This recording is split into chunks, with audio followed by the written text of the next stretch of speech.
Hello everybody, and welcome to Storm Reads, and today I'm going to be wrapping up July.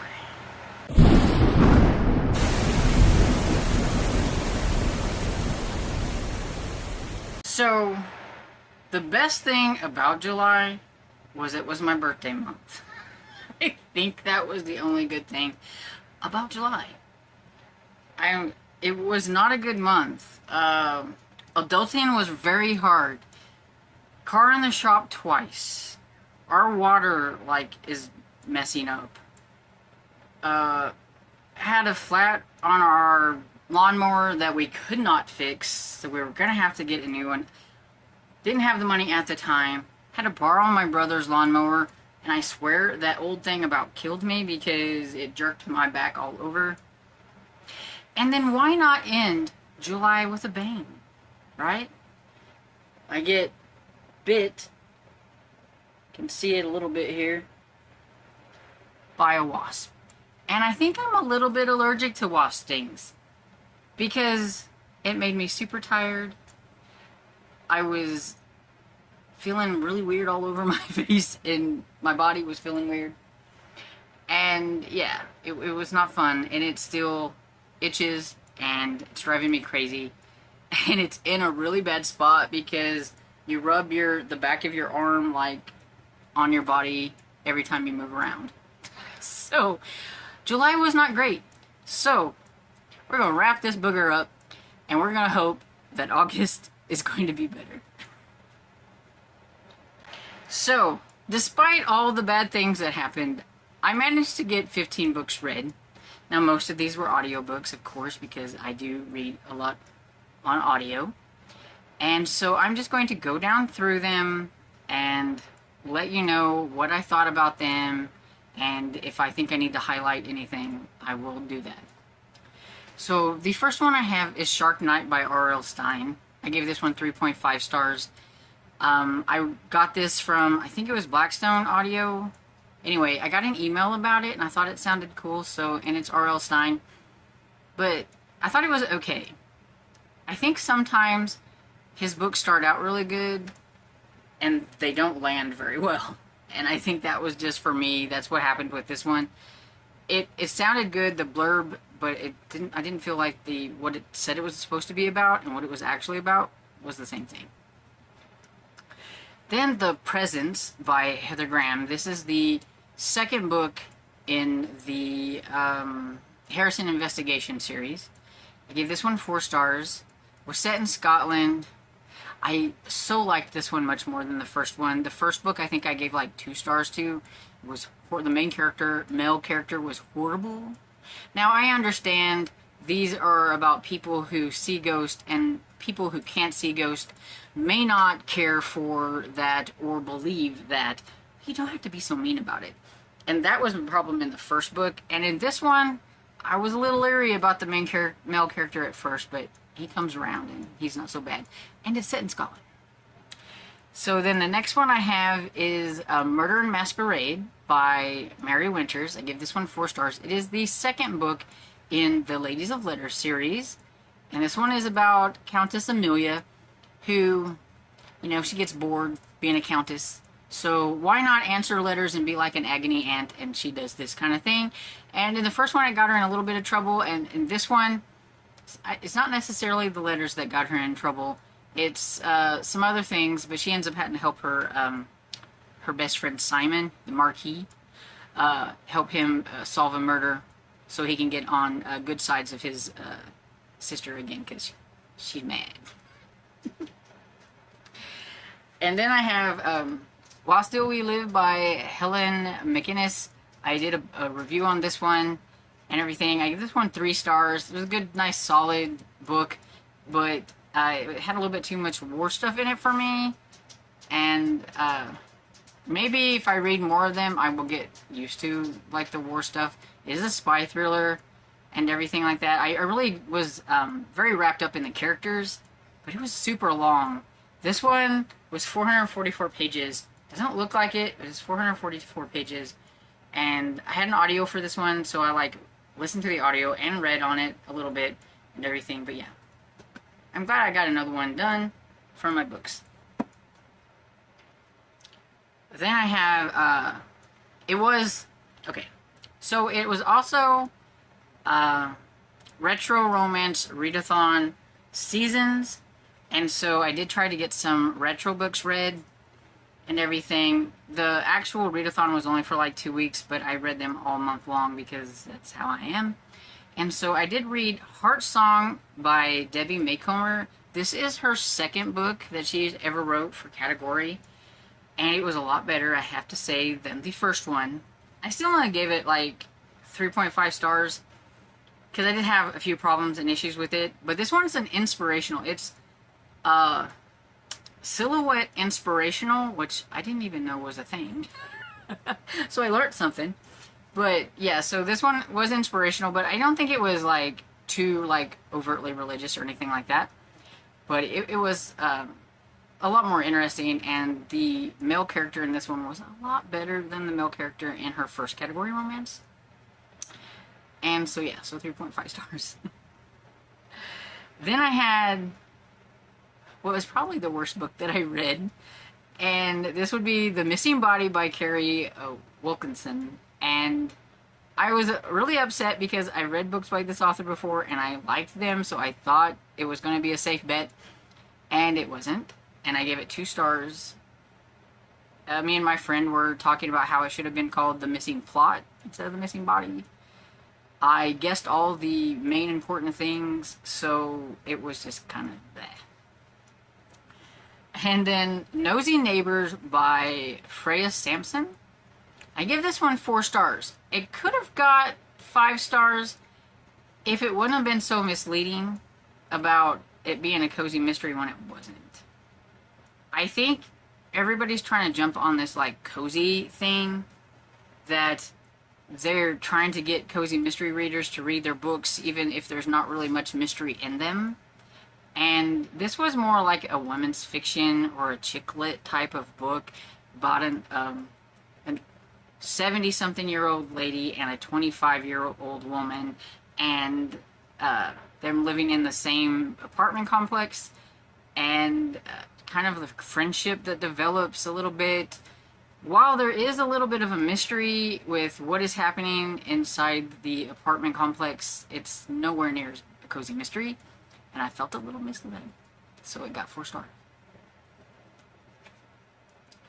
Then I have Strange Recompense by Catherine Arley, and I did a video on this one as well, and this was interesting. I gave it 3 stars.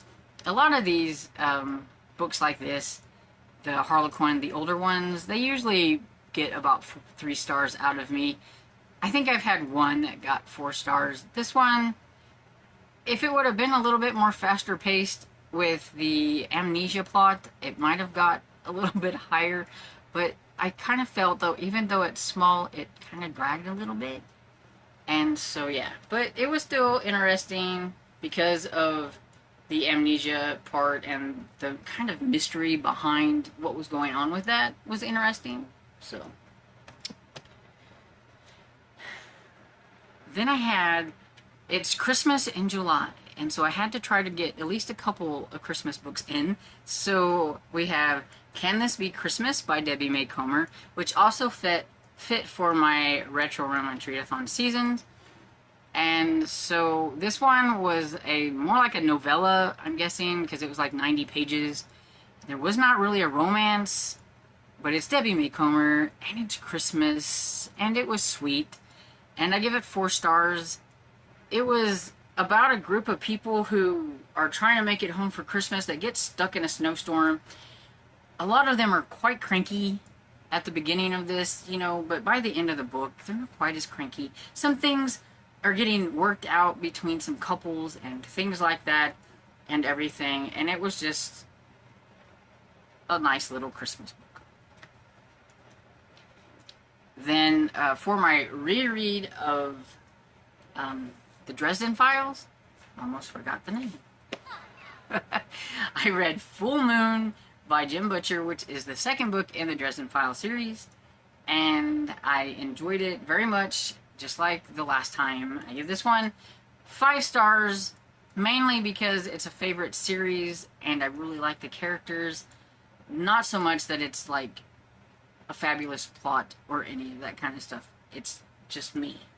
I love this series, so I got 5 stars. And then we're doing a read-along of the Georgia Peach series. So Rest in Peach is number 2 in that series. And I give it 3.5 stars. I thought it was okay. There's just something about this series that I just don't like. And I can't really put my thumb on it. I don't know. There's just something that keeps it from being 4 stars. I don't know what.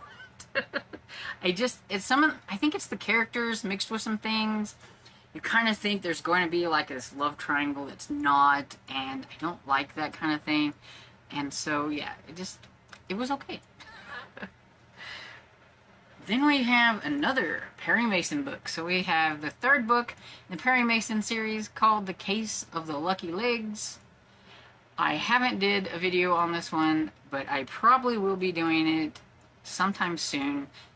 I think it's befitting of August with Garb August to put me a review of this up during that time.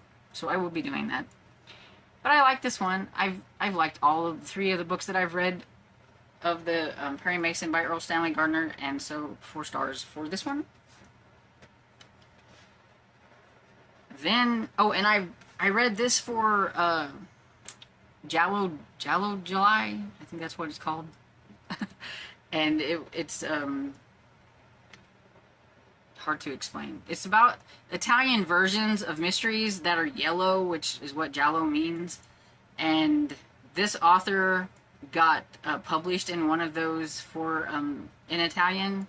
Not necessarily this book, but this author, and so this was my nod to that. As well as this one, because I finally read Murder on the Orient Express by Agatha Christie, so now I can watch the movie, because I've never watched the movie and everything. I give it 4 stars, but it wasn't really what I was expecting, and the ending was kind of sad. And I don't know. There was a lot of people involved, and but it was okay. I don't know. But I like Hercule Poirot and everything, and so, yeah. I found it entertaining. It was just not exactly what I was expecting, so there's that. And then I read A Taste for Crime by Ellery Adams and Tina Radcliffe. I wanted to finish up a series, or catch up on a series. I can't say finished. This is the latest one in the Hope Street Church series, but I don't know if it's the last one. So catching up on a series, which is my goal always.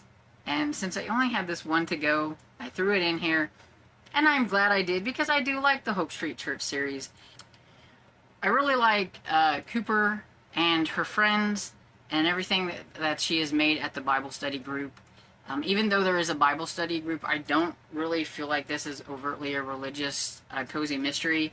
They will throw out a few scriptures here and there and everything. I mean, they are going to a church, so there's going to be church stuff. But there's also quite a few, I think, secular things in the books as well. So I don't really necessarily call it a cozy Christian mystery. But that's just me. But anyway, I really enjoyed it and everything. These last couple of books, I've had to get used to some changes that has happened within the series, because it was kind of going one way, and then it stopped. And it stopped for a few years, I think. Yeah, it stopped in 2016, so I didn't think there was going to be any more books, and then I was surprised when in 2020 a book appeared. Yeah, so then we had one in 2023, so it was still like a couple of years, and then we've had them back to back, and we have this one from 2024, and these last 2 books, she has added a writer. So we have Tina Radcliffe in this one, as well as Ellery Adams. And things have taken a little bit of a turn. And so I've had to get kind of used to some things. But I'm liking it. I'm liking it. I'm, learning to move on and like things. and everything. And I like the new added character and all that stuff, so that was fun. Then the last book I have is Flight into Yesterday by Margaret Way. This is my first book by Margaret Way. She's an Australian author. I was a little disappointed that there wasn't a lot of descriptions of Australia in this book, to the fact that I almost didn't think it was set in Australia, but I know all of her books are set in Australia, and it did finally start mentioning Australia in there a little bit. But yeah, I will have a review for this one coming shortly as well, so I'm not going to say a whole lot about it. I will be looking up some deets on the author so that I can let you know some interesting facts and everything about the author, like I've been doing, and talk about this one because it was interesting, but I still only gave it 3 stars.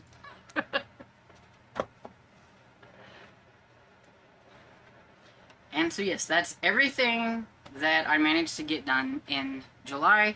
I think one of the things that I am very proud of is the fact that I did manage to get 5 books off of my own TBR. I am trying to work on that, reading my retro books and things like that, along with other books. And my taste is going more towards these books, and so I do feel like as the years progress, I will be reading more and more and more of these than I will be new ones and everything, which is good because I've got tubs and tubs and tubs and tubs of them. So at the end of the year, I will go through every book that I actually have read off of my own pile so that you can see how many I have read, because I'm really curious. I've been putting them in a stack and everything, so I think that'll be like, because that was one of the things I wanted to do, was to read a lot more of my retro books. I was aiming for retro romance, but I think I took a turn and it's been more mystery than romance, but that's okay. Anyway, so I hope you enjoyed this video, and if you did, please don't forget to like it and subscribe, and I will see you all in the next video. Bye!